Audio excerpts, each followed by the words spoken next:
দর্শক, এই বিষয়ে আরো তথ্য নিয়ে সহকর্মী মাঝারুল ইসলাম যোগ দিয়েছেন স্টুডিওতে। মাঝার, স্বাগত জানাচ্ছি আপনাকে। যেমনটি আসলে আমরা দেখছিলাম এবং আমাদের সহকর্মী ফজলে আদিত্যও জানাচ্ছিল যে অল্প বৃষ্টিতেই কিন্তু রাজধানীতে জলাবদ্ধতা সৃষ্টি হয়, এর কারণ কি? জি, আপনি যেমনটা বলছিলেন যে ফজলে আদিত্য বলছিলেন যে আমরা কিন্তু আজকে সকাল থেকেই রাজধানী ঢাকাতে ছিলাম। এই অল্প বৃষ্টিতে যে জলাবদ্ধতা, এটি কিন্তু সাধারণ মানুষের চরম ভোগান্তির কারণ হচ্ছে এবং তাদের মধ্যে কিন্তু এক ধরনের ক্ষোভ তৈরি হচ্ছে। যারা যে বলছেন যে প্রত্যেক বছরই হচ্ছে, তাদের যারা ঢাকার যারা জনপ্রতিনিধি আছেন তারা কিন্তু আশ্বাস দিচ্ছেন যে সামনের বছর আর এটা থাকবে না। তারা যে কারণগুলো এখানে প্রধান কারণ হিসেবে তারা নিজেরা যেটা দেখছেন সেটা হচ্ছে যে পর্যাপ্ত পয় নিষ্কাশন ব্যবস্থা আমাদের এখানে নেই এবং ড্রেনেজ ব্যবস্থাপনার যে আধুনিকরণ সেটা কিন্তু রাজধানী ঢাকায় এসে উঠতে দেখা যায় না। এবং রাজধানী ঢাকার হৃৎপুঞ্জ যাদেরকে বলা হয় সেটা হচ্ছে খাল এবং নদী। বিশেষ করে রাজধানী 2015 সালে ওয়াসার তারা একটা মাস্টার প্ল্যান করেছিল, সেখানে বলা হয়েছিল রাজধানী ঢাকায় 47টি খাল রয়েছে, সেই খালগুলোতে দখলমুক্ত করতে হবে এবং সেগুলো অনুযায়ী কিন্তু ড্রেনেজ ব্যবস্থার পরিকল্পনা করতে হবে। কিন্তু সেই পরিকল্পনা কিন্তু আজও বাস্তবায়ন হয়নি। আপনি জানেন যে 2021 সালের আগ পর্যন্ত পুরো ঢাকার পয় নিষ্কাশন ব্যবস্থার দায়িত্ব ছিল ওয়াসার, এবং এই ওয়াসা যখন তাদের কাছে দায়িত্ব থাকতো তখন তারা বলতো যে কাজের মধ্যে এক ধরনের সমন্বয়হীনতা দেখা দিত, সিটি কর্পোরেশনের উপর তারা এক ধরনের দায় চাপাতো।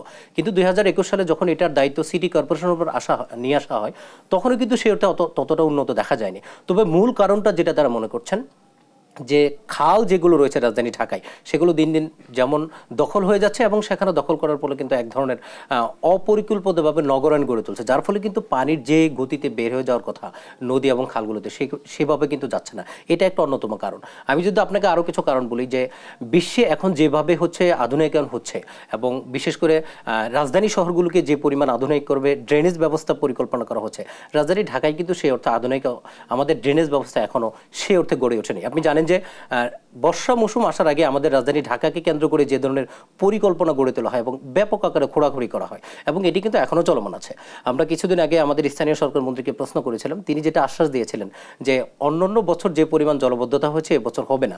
কিন্তু আপনি জানেন যে রিমালের প্রভাব কিন্তু সারা দেশেই পড়েছে, তার প্রভাব কিছুটা কিন্তু রাজধানী ঢাকায় পড়েছে।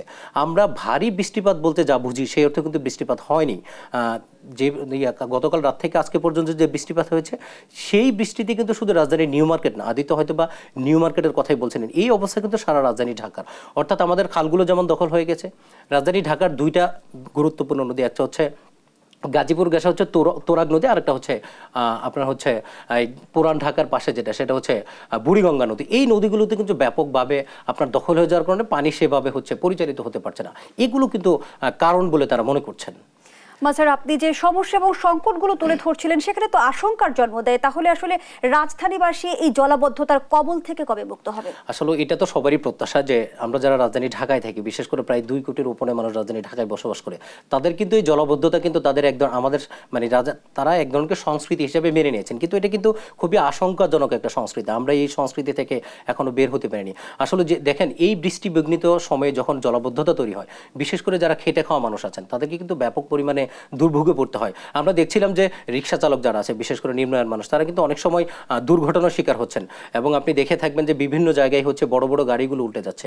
এবং এই যে আসার জায়গায় তারা চাচ্ছেন যে আমাদের মন্ত্রণালয়গুলোর মধ্যে এবং সিটি কর্পোরেশনের মধ্যে এই কাজগুলো নিয়ে কিন্তু এক ধরনের সমন্বয়হীনতা দেখা দেয় এবং সবার প্রত্যাশা যে সিটি কর্পোরেশন এবং স্থানীয় মন্ত্রণালয় যারা আছেন তারা যখন কোনো কাজ করবেন নিজেদের মধ্যে হচ্ছে যেমন একটা আন্তঃসংযোগ গড়ে তুলবেন এবং সংশ্লিষ্ট মন্ত্রণালয়গুলোকে একসাথে যদি কাজ করে এবং একই সাথে যারা নগর বিশেষজ্ঞ আছেন এবং যারা এগুলো সম্পর্কে খোঁজ খবর রাখেন তাদের যেমন পরামর্শ নেওয়া যেতে পারে এবং জনসাধারণের মধ্যেও কিন্তু এক ধরনের সচেতনতা তৈরি করতে হবে। এখানে আসলে রাজধানীবাসীর কি করণীয়? রাজধানীবাসীর করণীয় হচ্ছে তাদের যেমন এক ধরনের যে আমরা যেমন দেখি আমাদের যে পানিগুলো যে দিক থেকে প্রবাহিত হবে সেখানে কিন্তু আপনার ময়লা আবর্জনা ফেলার কারণে সেগুলো কিন্তু অনেক সময় বন্ধ হয়ে যাচ্ছে, যার ফলে পয় নিষ্কাশন ব্যবস্থা যতটা গতিতে হওয়ার কথা ছিল সেটা হচ্ছে না। রাজধানীবাসীর মধ্যে যেটা হতে পারে যে আমরা যখন বর্জ্য ফেলবো এটা যেমন আমাদের নির্দিষ্ট স্থান যেগুলো সিটি কর্পোরেশন করে দিয়েছে আমরা যেন সেগুলোতে ফেলি এবং আমাদের মধ্যে আমরা যে টুকরা বা যে জিনিসগুলো আমাদের হচ্ছে জলবদ্ধতা এক ধরনের প্রতিবন্ধকতা তৈরি করতে পারে, এটা জনগণের মধ্যে এটাও আমাদের ভাবতে হবে এবং জনগণকে সেই ব্যাপারে সচেতন থাকতে হবে।